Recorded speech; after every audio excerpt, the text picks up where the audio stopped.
Going so weird. It's so dark. Hey everyone! So today I'm going to be sharing study abroad updates.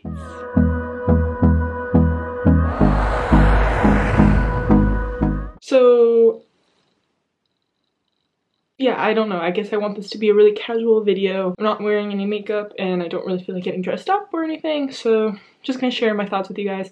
I've been here for just over a month now, and I figured it was a good time to like check in, let you guys know how I'm feeling, because I get in the habit of like posting only good videos and like happy things, and like I don't really share how I'm actually feeling, and so I just want to make sure that that's clear, because I don't want to come off as everything being like perfect, sunny, happy rainbows, you know what I mean? I have like a few topics laid out I just want to talk about and touch on. This has changed a lot too. Like the first 2 weeks were like the same thoughts, and then the last 2 weeks are the same like kind of consistency, and now this week's like everything's evening out.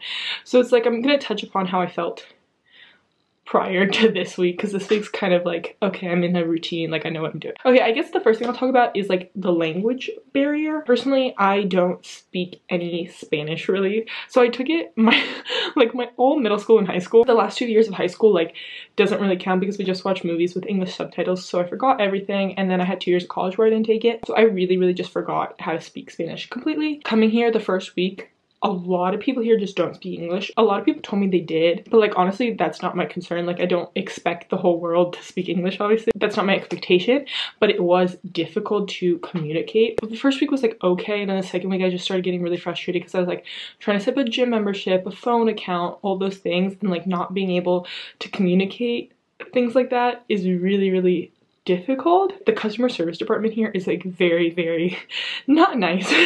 So they're not patient, so they will not like wait for you to try to translate things. But now that I've been in Spanish for a month and like immersed in it every day, like I'm starting to pick up things and like be able to at least communicate basic stuff. But I guess that was just like really hard for me, because I was just like, I want to do basic things. I want to ask where's like this food, or like this fruit, or like where's peanut butter, or things like that, and like I just physically couldn't communicate that. It just took a really long time to adjust. So I highly recommend like coming with some knowledge of Spanish, or like taking it a year before you get here, just so you can make that transition a lot easier than it was for me. And also a lot of people in the NYU program speak Spanish, which is like super cool, but like there's only like 10-15 of us who are in the first level Spanish. Talked to some people the first week, a lot of people were like using Spanish, and I was just like, I don't know what you're saying.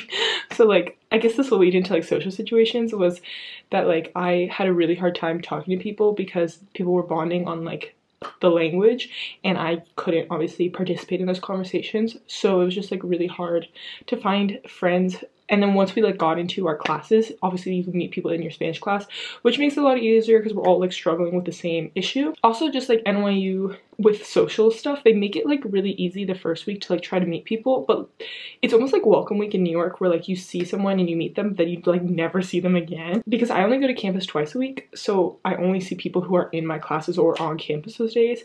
And like for example, there was a friend I made like the first week who I like got along with, but she only has class like Tuesday, Thursday, so like I never ever see her. Like it's just like you have to go out of your way to see some people, because the building, there's no like really like a hangout zone, so it's hard to make friends. And I guess that's like the hardest part I've been struggling with socially, because I have a really hard time like loving myself, which is like a whole different issue. So like me spending time by myself all the time is really hard. Now obviously, as I was saying, things are changing, so like this week's been a lot easier because I'm now starting to make friends, and like it takes a while for me to open up, so I'm starting to like meet people more and like get closer. I don't have a lot of things in common with a lot of the people here either, because a lot of people here are majors in history or Spanish. History, I really don't like history.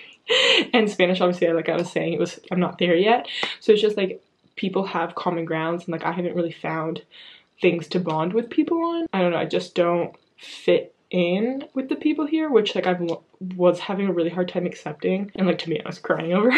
And now I'm like, okay, you know what, it's okay not to be like everyone else. Like that's just like a really hard thing, I think, for anyone to accept. And I guess just a reminder that it is okay not to be the same as everyone else. Just focus on yourself and know, like, be proud of what you stand by and what you like and the interest you have. I guess I'll talk about FOMO, leading into FOMO. It's not as bad as I expected, honestly. I don't feel weird missing out on things back at home, but I just feel like I'm not with my best friends, which is like really hard, because it's just like, why would I choose not to be with the people who matter most to me, if that makes sense? But it's like taught me a lot, and like it's helping me grow and like be comfortable as I was saying, like being myself. But like I just miss them so much, and like that's something I have yet to get over. Like every day I think about my friends back home, reminds me like how much they mean to me. I think I needed that reminder in a way. I think I take friendships for granted sometimes. Like I know how great they are, but like sometimes you just need that reminder to be like, wow, like I have some really great friends back at home, and like I can't wait to give them the biggest hug when I get back. Okay, food. Food's been like a really big struggle for me here. I haven't never opened up about my history with food or eating or anything like that, and like this isn't necessarily the video I want to do that in, because I'm not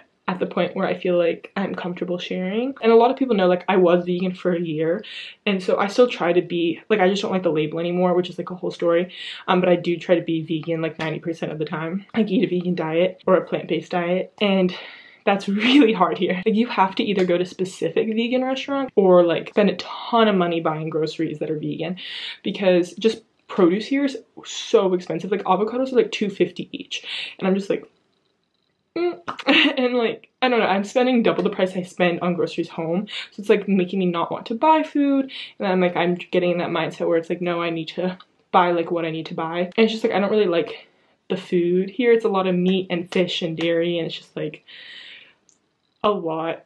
For me and one of my friends go to this salad place every Monday, because it's like the only place that has really good salads that like we enjoy, that remind us of home. It's not like there's salad bars everywhere, like smoothie bars everywhere, you know, and like things that I personally enjoy, but obviously that's something I knew coming in. I just didn't realize how much it would impact my daily life, and so I'm just trying to get used to it still. Like that's been my biggest issue constantly, like that hasn't gone away. It's just like I miss Brussels sprouts, just like vegetables. Like I miss really good vegetables, like vegetables I'm used to. Like I miss Trader Joe's. But yeah, I guess that's more of a personal thing, because I haven't really opened up about that, so it's hard to explain. Your food problems don't go away if you have them when you leave. Okay, I guess I should have talked about this more with the social aspect, but like the club life here, the hours of Spain are just like very different. So like most people don't get up until like 10 o'clock.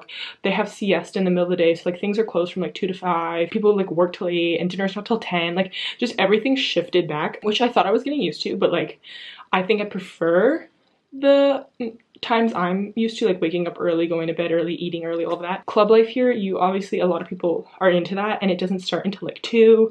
It goes to like 5 a.m. and that's just not me. Like I've tried it, and I'm just not into going out from 2 to 5 a.m. Like I want to be sleeping by 2 a.m. That's how you like meet people a lot here, is by going out. It just bonds you really fast, but being that I don't really enjoy it, it's hard to make friends that way. I think it's cool and it's like really fun, and like, oh my god, you're out all night, but like it blows your whole next day, and I'm someone who like, I prioritize getting stuff done over going out, if that makes sense. So for me, it's more like a once in a while occasion, but I think that's something that's really important to the social aspect here. Also, just with the time stuff, like people want to go out to dinner at 10, and I'm like, I want to eat at like 6 o'clock.